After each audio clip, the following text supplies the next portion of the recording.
So welcome into the Psych with Mike library. This is Dr. Michael Mahan, and I am here as always with my good friend and colleague, Mr. Brett Newcomb. Good morning. How are you, Mr. Brett? I'm doing well.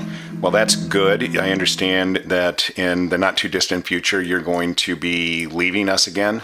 Travel is my main goal in life at this point. I remember there was a time when you were getting ready to retire and you were existentially concerned about what that was going to look like. And my guess is that you found that in reality, it's pretty nice. I recommend it to all my friends now. You need to hurry up and get there.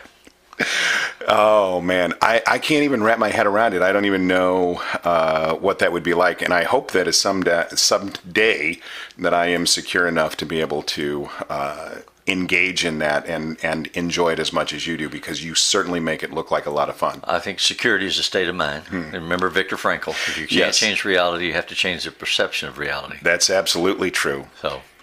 So today we're going to talk about something that I actually have thought about a lot. My dissertation was actually on the similarities between the biology of depression and anxiety and the differences. And so I've actually thought about this idea for a long time, but I know that I've been watching the news, and there have been several recent surveys that have indicated that the overwhelming majority of the American public would like for the pharmaceutical industry to be held responsible for things that are going on, like the high cost of insulin and the opioid epidemic. And we've even seen just this week individuals in the pharmaceutical industry actually get charged and sentenced for their cooperation in schemes to overprescribe opioid addicted medicine. And so I wanted to think about what is the pharmaceutical industry's culpability in these things, what is their motivation, but specifically in relation to antidepressant medication, because as you know, for the entire time that you practiced, depression was the number one psychiatric diagnosis. Right now, it very much competes with anxiety, but a lot of people would rather than go to a therapist and do long-term talk therapy, they'd rather take a pill.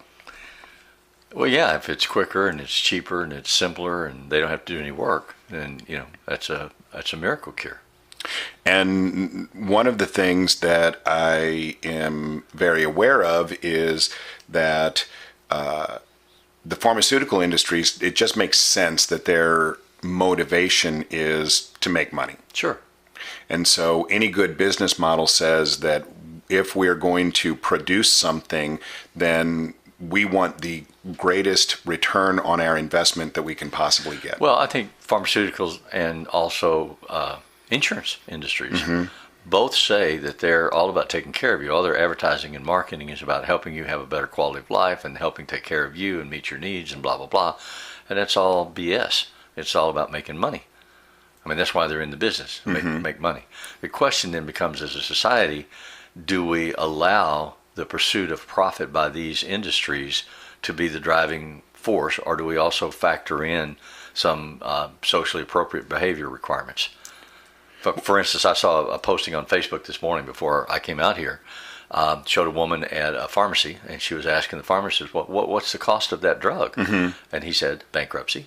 Yeah. I saw that you retweeted, Yeah, I reposted it, yeah. And so the pharmaceutical industry, the insurance industry, is not driven by altruistic not at all motivations. No. And most people probably know, or maybe they don't know, that there was a time in the United States in the 1950s and 60s when the overwhelming majority of research into these kinds of things was actually conducted in universities. So there was a grant program by the federal government that would fund these studies, and so the universities didn't have a profit motive. They were just looking in. So the science and the research. Right. Yeah, I mean, education. polio, measles, all of those things that were cured were done in the context of university research. And that brings up this idea, a lot of times I think, and I don't know this, I'm not a chemist, I can't do the math to understand all of this, but when the universities were doing this, they were looking for cures. When the pharmaceutical industry does it, they look for maintenance. Okay, so times change and things change. And right. Universities are now also pursuing huge profits for ownership of things they generate or produce, especially in genetics and bioengineering, because they want these big grants and foundations of wealth that are tax exempt that they can control. Right. But what you're talking about is like the two guys that invented insulin and gave it away so that people could get it. It's a life necessary thing for type 1 diabetes. You'll die if you don't have it. And it was turned over, the government turned the marketing rights over to companies, and now insulin is like $1,000, $1,600 a month. Right. And there are people who have to make choices between pacing their insulin at the lowest consistent minimum dose to keep them alive and paying rent or eating dinner. Right. And many people in our society believe that's a wrongness. That's bad. Right. But because the same thing with EpiPens. Pharmaceutical industry can't claim that they're trying to recuperate R&D costs because they didn't have anything invested in it to begin with. Yeah. So in the show notes that I sent you and that I will post, one of the articles, there's an NIH article on the clinical trials that talked about the efficacy of the antidepressant industry.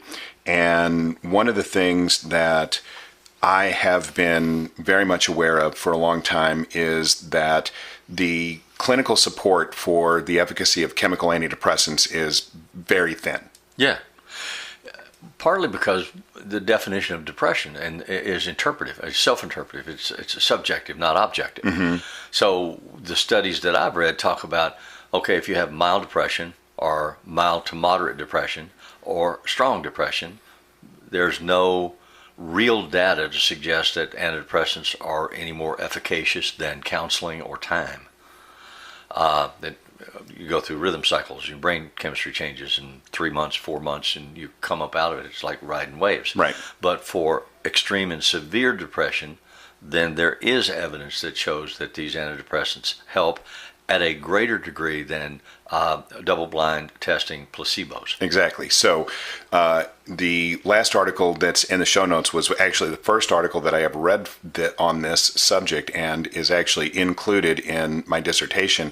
And it says in the article that if you look at the depression severity, and this is tested by what's called a Hamilton scale, which is a scale they have them for anxiety. So most of us are probably familiar with a Beck depression scale or a Beck anxiety scale. Yeah. These are really short, not actually very informative. 25 questions. Yeah. And do you like your mother? Yeah. Did the sun shine when you were born? And those kind of things. And those are good for if you're, just in your office and you want to get a quick idea of, is this person feeling depressed or not? Yeah. But statistically, they're not very supportive of the actual concepts of depression and anxiety typically when you do clinical studies.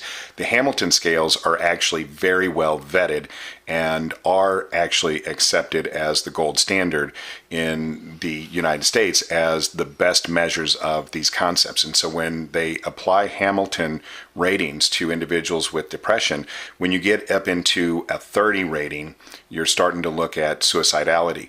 And what this article talks about is that people don't actually start to feel the chemical effects, the chemical benefits of antidepressant medication until you get up into the mid and higher 30s on this Hamilton rating scale, meaning that people are actively pursuing suicidality as something that they would think could be. So what are you saying? You're saying if they don't rank 30 or more on the Hamilton scale and they take antidepressants, they don't feel any difference? No, that lower than that, the effect is considered placebo, meaning that, So for those who don't know what a placebo is, it means that there appears to be a beneficial effect, but we don't understand why because it doesn't appear to be chemically based. Yeah.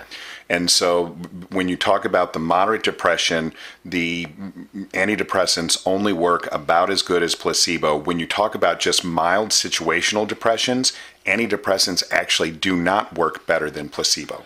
So that's one of the frustrations in clinical work with people that are depressed, and particularly in living with people that are depressed. There isn't an external, measurable way to know how bad the depression is, Right. or how helpful the remedies are. So sometimes positive cheerleading seems to be enough. I love you, I care about you, you can do this, we'll do this together, let's go do this, is helpful. I had a long conversation with a very good friend of mine who's in a pretty bad depressive state right now. He got some bad medical news, and he's older, and he's afraid he's going to die in the short term. And so we were looking at those things, and I'm talking to him about his self-indulgence in ruminating over all the bad possibilities. And I'm talking to him about techniques like thought stopping and the importance of activity and movement. And the discussion is real frustrating because I'm saying, okay, you need to do something, you need to move. When I've worked with severely depressed clients, we've been reduced at times to making a goal list for the day. Brush my teeth twice today. Right. Get dressed, buckle my belt, whatever it might be, tie my shoes, as legitimate markers to check off for accomplishment and movement. And I made a joke and laughed and suggested to him, go home and polish the silver. Right. And he was laughing and said, no, my wife's already claimed that.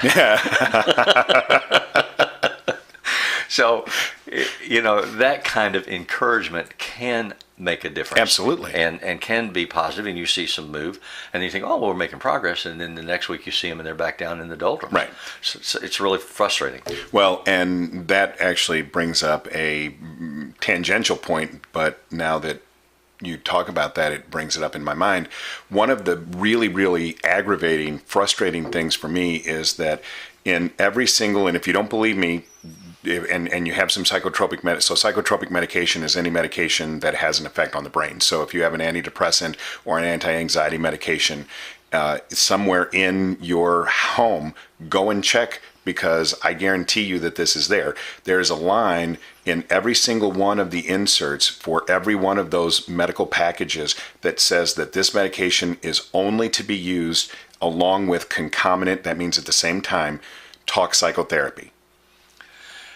Lawyers are important in a society. Well, but it isn't about being a lawyer. It's about best practice. And so best practice says that the medication, the medication only accounts for about 25 to 33% of the impact, and that just as much of that 25 to 33 or more percent is accounted for by talk psychotherapy. So talk psychotherapy has always shown to be at least as effective as any chemical intervention that's ever been created. So that's 64.5% of. But if you get over, depression. if you get 70%, you're golden.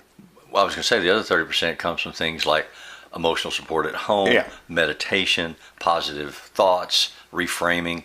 But if you get 70%, then that creates a whole, because we're talking about Viktor Frankl and the perception is reality. Right. If you get 70% better, then your perception changes so radically that I believe that even if you didn't have those other things, you'd still be better. But if you had those other things, you'd be even better. Yeah, and then you'd be up high enough that people would start attacking you for being narcissistic and grandiose. And, right. Because they couldn't stand all that positive stuff. Right. But, how many doctors, how many psychiatrists require their patients to be in concomitant talk psychotherapy? I don't know of any that require that, even though the medications say that that is how you're supposed to prescribe them. Well, I'm not in the field anymore, so I don't have the connections that you currently do, but I remember years ago that some of the doctors who did support that actually hired master's level clinicians to work under their supervision and out of their office. Yeah. And they did require their patients to come in. Because they'd get it on both ends then. Or they got to cut. Or because they were concerned about the health of their patient. Yeah, sure. Okay, I can believe in the altruism of my fellow man. Oh, you're so negative. You're so depressed. Yes, I am. But regardless of whether or not these individuals were doing that because they were altruistic or because they, most of those psychiatrists got a cut of what those therapists were doing. And you're better, then what does my motivation matter? I don't disagree with that at all. But coming back now to just the idea of these medications, one of the things that I am a real proponent of is for individuals to become better knowledgeable. It is abhorrent to me that the psychiatric or even just the pharmacological industry is able to present on television the ads that they do, I guarantee you, you should not be going to your doctor and talking about a medicine intervention. And I get upset about those ads because they show all these glowing scenarios, and they say, here, take this ad and you'll be happy and blissful and wonderful. You don't know what they're talking about. You don't know what the drug content is. You don't know what the treatment is for. You don't know what the issues are. I mean, they don't even identify that in half of the ads. You know, if you suffer from constipation or if you suffer from sleeplessness, or they just say, here, take one of these and butterflies will fly in through the night and you'll sleep and be rested and blessed. Right. And one of the ads that has been on, and I'm just going to throw this name out there. I won't dissing this particular medication, but Abilify had a huge marketing blitz campaign where they said, go and talk to your doctor if you have depression and tell him to add Abilify because you'll be so much better, you'll be so much happier. And any doctor that listens to that is an idiot. Abilify is a third generation antipsychotic medication. Yeah. Now, might it make you happier if you're depressed? I'm not saying if you took Abilify and you were depressed and you got better, I'm not telling you that didn't happen. What I'm telling you is that is not what that drug was originally designed for. It isn't what it was originally meant to be prescribed for. The pharmaceutical industry saw an opportunity, and they put this on TV, and thousands or hundreds of thousands of people went to their doctor and said, hey, can we try this? And the doctor was like, well, probably won't hurt you. And how many of those individuals were going to general practitioners? Probably not even psychiatrists. But again, I'm down in the weeds of, our profession, and I don't mean to muddy that. The point is, I would like for individuals, to become better aware of what they are doing, what they are putting into their bodies. They should be more informed and work cooperatively with their doctor, but they shouldn't be just taking pills because somebody said, here, I've got this in my cabinet right now, go and take this and come back in 3 months and tell me how you feel. Oh, absolutely. Or a doctor that says, well, you might as well take this, it can't hurt. Or we don't know that it'll hurt you, maybe it'll help you. But that goes back to the pharmaceutical industry marketing strategies. When the drug rep goes to the general practitioner's office and says, here, I've got a bunch of samples of this, and this will work for that, and if your patients like it, then, well, we can sell them some. And the doctors accept that because they get patients that come in and say, I don't have any money, my insurance won't cover this, I can't do anything, and they say, well, here, I'll give you a few of these and try them, see how they work. But then they have other doctors, often they are professors at medical schools, that on the off season, when semesters close down, they pay them lots of money, $50,000, $75,000, because they are a known quantity in the medical field to go out and give speeches about the efficacy of this drug. And I don't have a link. Maybe I'll look up the link and put it in before I actually post this. But Dave Carlott is a very well-known person who spoke out against this. He was working for, I think he was pushing either Seroquel or, anyway, I don't remember what drug it was. But he was actively working for the pharmaceutical industry, and he talks about in his book that, he got seduced. When they came in and they brought him the samples and stuff, it seemed really innocent, and he thought he was really helping people, and then they offered to pay him to go speak at a conference. Because he was believing in it. And pretty soon, he was their primary spokesman for this drug, and when a lot of negative things started coming out about the drug, he was going out and saying, no, don't worry about that. That's over publicized and those things aren't really happening. And he recognized that he was just a pawn, and he got out. And when he got out, the pharmaceutical industry, they're very powerful, and they just basically ruined his practice. Right. And that's another thing that I don't think a lot of people know about. This is an APA or AMA, American Medical Association statistic, that 80% of all pharmacology instruction is given to doctors in the United States by the pharmaceutical industry, not by the medical school.